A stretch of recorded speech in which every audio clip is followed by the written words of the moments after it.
तर नमस्कार मंडळी. आपली आवडती मालिका म्हणजे सनई चौघडे ही मालिका आता आपल्याला वेगळ्याच वळणावर येऊन पोचलेली पाहायला मिळणार आहे. कारण आता जय आणि शरूने म्हणजे ते ज्या पार्टीत गेले होते आणि त्या पार्टीत जे मीडियावाल्यांनी त्यांचे फोटो वगैरे काढलेले असतात ते फोटो आता त्यांनी त्या फोटोंची आता जय विरोधात एक बातमी बनवलेली असते. आता अर्थातच मागे जयचा इंटरव्ह्यू झाला होता आणि त्यात तो बोलला होता की त्याला महिला आवडत नाही, त्याला स्त्री आवडत नाही. पण आता हाच जय आता एका मुलीसोबत डान्स करते आणि ती त्याची गर्लफ्रेंड आहे हे आता त्या पार्टीत झालेलं असतं. म्हणून आता मिसेस चौधरींनी ती बातमी आता लीक केलेली असते आणि आता सगळ्या मीडिया चॅनलवर आता फक्त जयचीच बातमी असते. त्यामुळे आता ही शरूला बघायला पाहुणे आलेले असतात आणि आता तिथे ही बातमी लागलेली असते आणि ती बातमी ही समायराने तिथे मुद्दामून लावलेली असते. पण आता ती बातमी लावली त्यामुळे आता ते स्थळ मोडणार. पण आता ते मोडता मोडता ती म्हणजे जी त्या मुलाची आई असते ती आता शरूला काय काय बोलते आणि शरूवर मात्र कोण विश्वास ठेवतंय हे आता आपल्याला या भागात पाहायला मिळणार आहे. त्यामुळे आता नक्की काय होतंय आणि आता हा जय आणि शरू मिळून काय ह्या सगळ्यांना कारण सांगणार हे आता आपल्याला पाहायला मिळणार आहे. त्यामुळे हा व्हिडिओ तुम्ही शेवटपर्यंत पाहत राहा. तर मग आता इकडे मुलाच्या एक शर्वरीचं खूपच कौतुक करत असते. तिला शर्वरी तर पसंतच असते. पण मात्र दुसरीकडे आता आपल्याला असं पाहायला मिळणार आहे की आता ही तेजस्विनी परबांच्या घरी निघालेली असते. तिला ही बातमी आधीच कळलेली असते. त्यामुळे आता ती खूप रागात असते. म्हणजे तिला सगळं आठवतं की जयला तिने सांगितलं होतं की तिला ऑफिसमधनं काढून टाक, तरी पण जयने त्याला काढलं नव्हतं आणि ती जेव्हा तिच्या पायाशी येत होती तेव्हासुद्धा जय तिथे आडवा आलेला होता. त्यामुळे तिला शंका येते की नक्कीच हा जय तिच्या प्रेमात पडलाय. त्यामुळे ती तिथे विचार करताना आता आपल्याला पाहायला मिळणार आहे की हा शर्वरी तर साधी भोळी आहे, पण ही शर्वरी मात्र डेंजर आहे. ती काही करू शकते आणि तिच्या म्हणजे तिने जर माझ्या मुलाला प्रेमाच्या जाळ्यात ओढलं तर मात्र काही होऊ शकतं असं आता ती म्हणजे विचार करत असते. ती आता परवांच्या घरी आपल्याला येताना पाहायला मिळणार आहे. तर मग आता असं पाहायला मिळणार आहे की आता शर्वरीला तर बघायला पाहुणे आलेले असतात, मुलगा आलेले असतात. त्यामुळे आता शर्वरीसुद्धा तयार होऊन चहा वगैरे घेऊन ती आता तिच्या हॉलमध्ये येत असते. बघण्याचा कार्यक्रम सुरू झालेला असतो. पण आता शरू येते तेव्हा मात्र तिला आता जय तिथे दिसलेला असतो. ती जयकडे पाहतं, जयसुद्धा तिच्याकडे पाहत असतो. त्यांना नक्की कळतच नाही ते नक्की काय एकमेकांकडे बघताय. तर शरू मनातल्या मनात विचार करते की हा शायनर इथे कशाला आलाय आणि त्याचं काय काम आहे. आता तो एक काम काढून आलेला असतो, तो म्हणजे शरूचा फोन जो काय ऑफिसमध्ये होता तो तिथे घेऊन आलेला असतो. आता जयने शरूला पाहिलेलं असतं. त्यामुळे तो सुभाषला बोलतो की काका मी आता निघतो म्हणून. पण आता तो तिथं म्हणजे तिथनं उठून कसं काय जाणार ना, म्हणून सुभाष त्याला बोलतो की नाही बसा म्हणून चहा वगैरे पिऊन जा. आता मग सगळ्यांना तर शरूने चहा दिलेला असतो. पण मात्र आता ती जेव्हा जयला चहा द्यायला जाते तेव्हा मात्र तो चहा आता जयच्या हातावर सांडतो. आता जयच्या हातावर चहा सांडलेला असतो. त्यामुळे पम्मा अनुला सांगते की जयसोबत जा आणि त्याचा हात भाजलाय त्यावर पाणी ओत. त्यामुळे मग आता जय अनुसोबत बाहेर गेलेला असतो हात धुण्यासाठी. तिथे नंतर मग आता शरूची चौकशी होते. आता ह्या मुलाला आणि त्या मुलाच्या आईला तर शरू पहिल्यापासूनच आवडलेली असते. म्हणजे तिची त्याने चौकशी वगैरे करताना त्यांना सगळ्यांनीच छान छान गोष्टी सांगितलेल्या असतात आणि सगळे शरूचं कौतुकच करतात. कारण शरू असतेच तशी. त्यामुळे त्या मुलाची आईसुद्धा शर्वरीचं कौतुक करत असते. म्हणजे त्या सुजाताताईसुद्धा शर्वरीचं कौतुक करताना आता आपल्याला पाहायला मिळणार. त्यांना शर्वरी अगदी मनापासून आवडलेली असते आणि त्यासुद्धा खूप मनमोकळेपणाने तिथे सगळं बोलत असतात, सगळं काही शेअर करत असतात आणि त्यांना कशी सून हवी आहे ती त्यांनी शरूच्या रूपात सांगितलेली असते आणि शर्वरी अगदी तशीच असते असं त्या आपल्याला पाहायला मिळणार आहे. तर मग आता पम्मा तिथे बोलते की आमच्या शरूला खूपच समजूतदार सासू मिळाली म्हणजे मिळणार आहे असं आता ती तिथे बोलते. तर मग आता या शरूने एक ट्विस्ट मांडलेला असतो. ती त्यांना बोलते की मला सगळं पसंत आहे, माझी फक्त एक अट आहे अशी अट आता तिने मांडलेली असते. तर मग आता सगळे हँग होतात, हिने काय अट मांडली. तर मात्र तो मुलगा विचारतो की काय अट आहे म्हणून. तर मग आता शर्वरीची ही अट असते की म्हणजे तिच्यानंतर 2 बहिणी ह्या सगळ्या 4 मुली होत्या आणि तिच्या आईवडिलांनी त्यांना म्हणजे खंबीरपणे सगळं शिक्षण वगैरे दिले आणि स्वतःच्या पायावर उभं केले. पण मात्र आता आसावरीचं लग्न होणार, मग शरूचं लग्न होणार. पण नंतर त्या दोघींचं काय, त्या दोघींना शिकवण्याची जबाबदारी म्हणजे शिक्षण पूर्ण करण्याची जबाबदारी किंवा कर्तव्य हे शरू समजते. त्यामुळे तिनं बोललेलं असतं की मी लग्न झालं तरी नंतर जॉबला जाईन आणि हे घर म्हणजे ते परबांचं घर तिच्यासाठी फर्स्ट प्रायोरिटी असेल. म्हणजे ह्यांच्या शिक्षणाचा जो काही खर्च असेल तो शर्वरी करणार असं आता तिने तिची अट तिथे व्यक्त केलेली असते. तर मात्र तो मुलगा बोलतो की छान आहे ना, मला तुझी अट आवडली म्हणून. आणि त्या मुलाच्या आईलासुद्धा ती अट आवडलेली असते. कारण ती मुलाची आई आता आपल्याला असं पाहताना मिळणार आहे की ती मुलाची आई तिथे बोललेली असते की मी खूप म्हणजे भाग्यवान आहे, मी खूप नशिबान आहे की मला अशी सून मिळाली म्हणून. म्हणजे मिळेल असं आता ती बोलत असते आणि ती तिला बोलते की तुझ्या या अटीशी म्हणजे आम्हीसुद्धा मान्य करतो, ही आम्हाला आवडली आणि तुझ्यासारख्याच मुली म्हणजे आता कुठे पाहायला नाही मिळत. म्हणजे सासरच्यांचा विचार करून सुद्धा तू माहेरचा विचार करणार, हे आता त्या दोघांना सुद्धा आवडलेलं असतं. आणि त्या मुलाला सुद्धा शरूची अट जी काय असते ती आवडलेली असते. त्यानंतर आता मंचेकर काकांनी हे स्थळ सुचवलेलं असतं. त्यामुळे मंचेकर काका शरू आणि त्या मुलाला बाहेर बोलवण्यासाठी पाठवत असतात. पण आता शरू आणि तो मुलगा बाहेर आलेला असतो. पण मात्र आता जय आणि अनु हे सुद्धा बाहेरच असतात, कारण जयचा हात पोळला होता त्यामुळे अनु त्याच्या हातावर पाणी ओतण्यासाठी तिथे आलेली आपल्याला पाहायला मिळणार आहे. आता पण जय जेव्हा शरू आणि तो मुलगा म्हणजे आबिद ते दोघे जेव्हा बोलत होते आणि शरू तर एकदम खुश होते, तिला तर तो मुलगा आवडलेलाच होता. आता अनु तिच्याकडे पाहत असते ते कसे बोलतात हे ती त्यांच्याकडे लक्ष देत असते. पण आता इकडे जयच्या मनात वेगळंच चालू असतं. जय मात्र शरूकडेच पाहत असतो की ती त्या मुलासोबत कशी काय बोलते आणि जयला मात्र तो मुलगा तिथे आवडलेला नव्हता आणि त्याने आतमध्ये सुद्धा त्या मुलाला खूप असे प्रश्न विचारले होते, जे की आता कंपन्यांबद्दल जयला माहिती असतं त्यामुळे त्याने ते प्रश्न सगळे त्याला विचारलेले होते. पण त्या मुलाला त्याचं एक सुद्धा उत्तर आलेलं नाही. आता शरूचं आणि त्या मुलाचं बोलणं झालेलं असतं त्यामुळे तो मुलगा जात होता आणि शरूसुद्धा जात होते. पण अनुने तिला थांबवलं नाही. अनुने तिला विचारलं की तुला अभिजित पसंत आहे का? तर मग शरू बोलते की हो पसंत आहे, मस्त आहे अभिजित, असं आता तिने बोललेलं असतं. पण आता ह्या जयला तिथे वाईट वाटलेलं असतं. तर जय तिला तिथे बोलतो की काय मस्त आहे, तुला काय आवडलं त्या मुलामध्ये, एवढं काय आहे त्याच्यामध्ये. म्हणजे त्याने असं कुठेतरी जलस फील करून तिला तो प्रश्न विचारलेला असतो. आता शरूला प्रश्न पडतो की ह्याला काय झालं. ती त्याला विचारते तुला काय झालं, चांगला तर आहे मुलगा आणि छान आहे, मला आवडला. तर मग जय बोलतो म्हणजे त्याने जे काही तिला प्रश्न विचारले त्या आतमध्ये तो बोलतो की त्याला एकासुद्धा प्रश्नाचं उत्तर देता आलं नाही आणि तो कसला हुशार. तर मग आता शरू त्याला बोलते की ते तर आलंच नाही ना, पण तो शिकलेला आहे वगैरे, त्याला शोधेल दुसरीकडे जॉब, त्याच कंपनीपाशी काय अडून बसले. पण मुलगा छान आहे आणि मेन म्हणजे त्याचा हसरा चेहरा, असा आता तिने बोललेला आता आपल्याला पाहायला मिळणार आहे. पण आता जयला तर तो मुलगा आवडलेलाच नसतो. पण तो तिला सांगत असतो की ह्या मुलाशी लग्न म्हणजे थोडक्यात तो तिला असंच सांगत असतो की या मुलाशी लग्न वगैरे करू नको आणि काय हँडसम वगैरे नाही. आणि तो कसा दिसतो, आता जयला तो मुलगा आवडलेला नसतो पण शरूला आवडलेला असतो.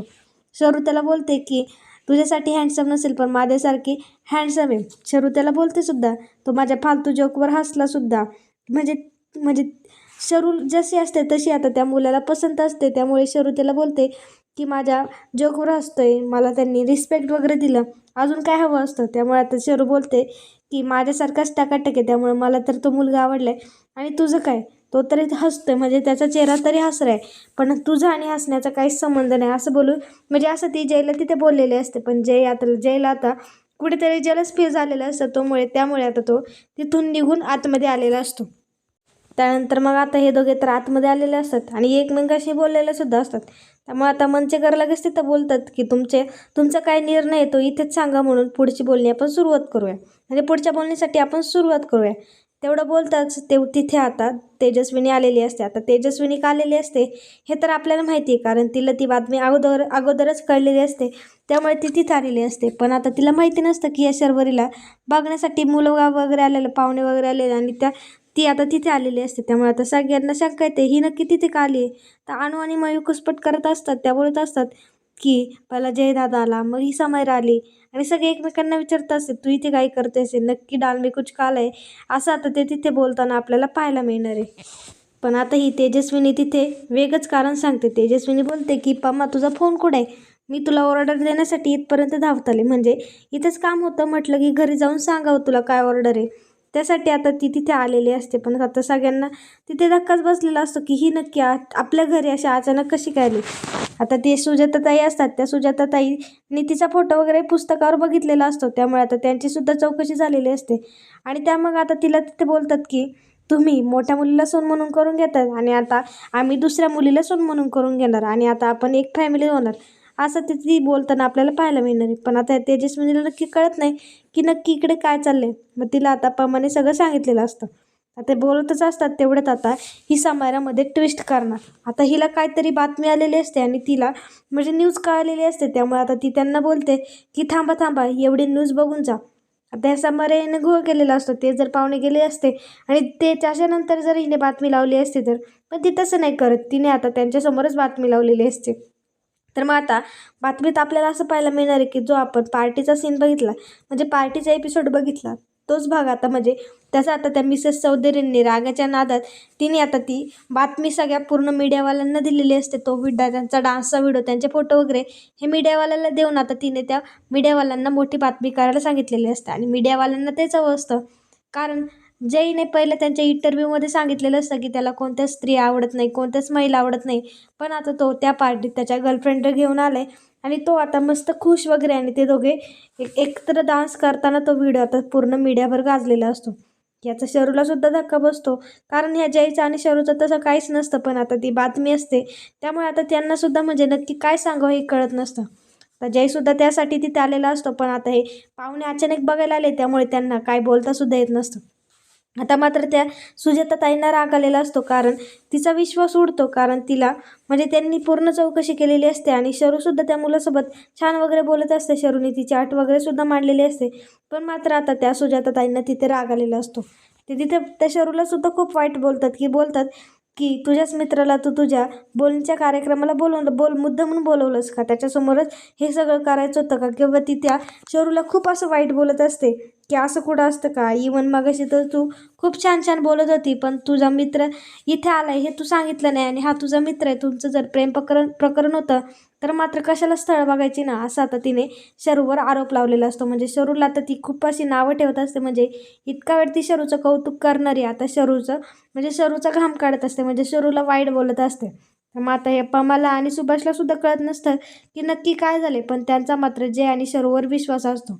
आता सगळ्यांनाच हे पहिल्यांदा कळलेलं असतं, म्हणजे अचानक अशी डायरेक्टच बातमी समोर येते, आणि शरू तर पार्टीला गेली होती हे तर सगळ्यांना माहितीच असतं. पण मात्र आता ही तर त्याची म्हणजे सुजाताताई खूपच बोलत असतात. आता सगळ्यांना रागसुद्धा आलेला असतो, आणि हे म्हणजे अचानक घडले त्यामुळे आता कोणालाच काही कळत नाही की नक्की काय बोलायचं. पण मात्र आता सुजाताताई जेव्हा जयला बोलायला जातात, जयला नावं ठेवतात, तेव्हा मात्र आता तिथे सुभाषने आवाज उठवलेला असतो. सुभाष तिला बोलतो की ताई बास करा, तुम्ही शरूला बोलला ते ऐकून घेतलं, पण तुम्ही जयरावांना काय बोलायचं नाही. आता जयने त्यांच्यासाठी खूप काय केलेलं असतं, म्हणजे त्यांना एकदम जेव्हा पमा आजारी होती तेव्हा पमा म्हणजे तिथे सुभाष असं बोलताना पाहायला मिळणार आहे की ह्या जयरावांनी आम्हाला खूप मदत केली आणि ते असं करतील हे म्हणजे आम्ही त्याच्यावर विश्वासच नाही ठेवणार, आणि माझ्या लेकीवर आणि जयवर खूप विश्वास आहे, ते असं कधीच करणार नाही, कारण त्यांनी आम्हाला खूप मदत केली. पमा जी आज उभी आहे ती फक्त त्यांच्यामुळंच उभी आहे, आणि पमा वाचली आहे ही त्यांच्यामुळेच वाचली. इवन आसावरीचं लग्न होतं ते सुद्धा त्यांच्यामुळेच होते, असं आता सुभाष तिथे बोलतो.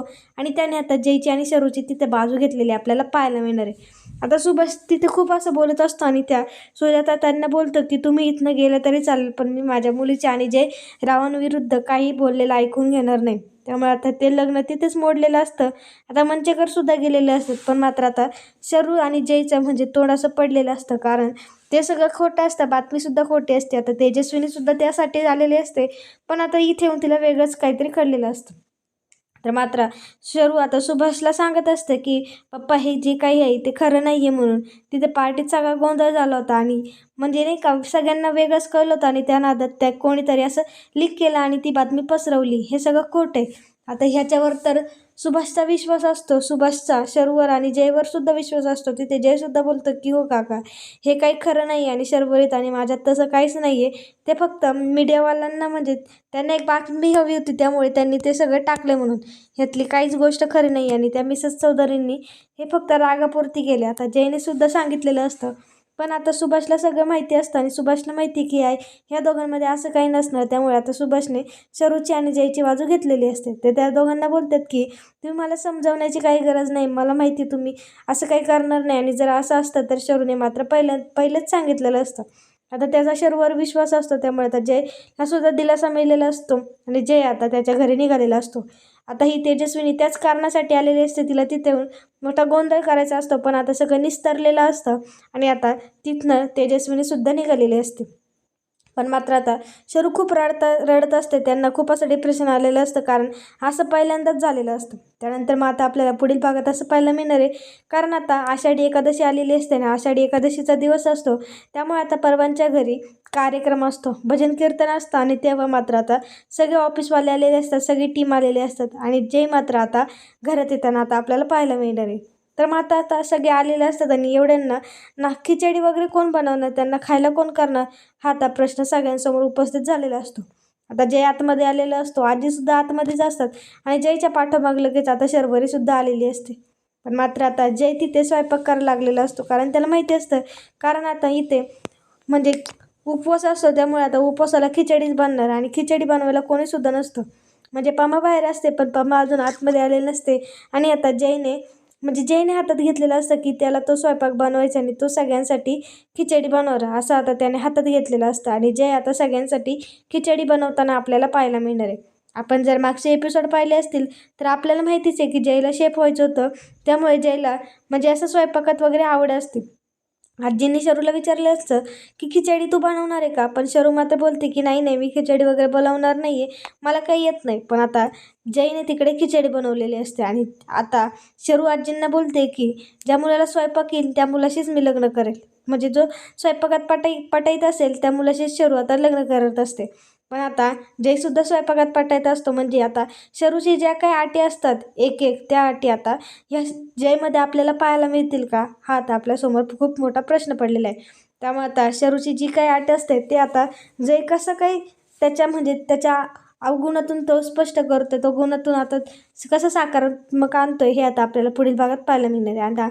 आता या दोघांचं प्रेम कसं फुलतंय हे आता आपल्याला एकादशीच्या निमित्ताने पाहायला मिळणार आहे. त्यामुळे पुढील भाग पाहायला विसरू नका आणि आजचा भाग जर आवडला असेल तर लाईक कमेंट शेअर करायला विसरू नका आणि आपल्या चॅनलला नक्कीच सबस्क्राईब करा. धन्यवाद.